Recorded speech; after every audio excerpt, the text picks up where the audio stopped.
Hi అండి.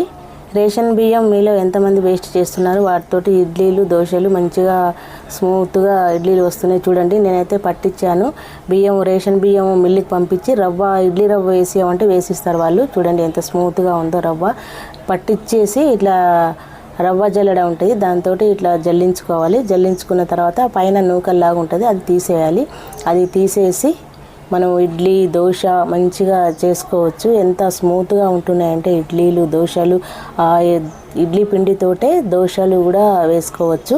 చూడండి, నేను ఇడ్లీ పిండి నానబెట్టాను. సేమ్ మనం పప్పు ఎలా వేస్తాం, ఒకటి పప్పు రెండు రవ్వ ఎలా వేస్తామో అట్లనే వేసి నానబెట్టేసి రుబ్బేసి దోశలు వేసుకోవచ్చు. ఇంకా స్మూత్గా ఎంత బాగున్నాయి చూడండి. దోశలు అయితే సేమ్ మన షాపుల్లో ఇడ్లీ షాపుల్లో ఉంటాయి కదా, అట్లనే ఉన్నాయి. దోశలు అయితే ఎర్రగా మంచిగా ఉన్నాయి. ఇడ్లీలు చూడండి ఎంత స్మూత్గా ఉన్నాయో.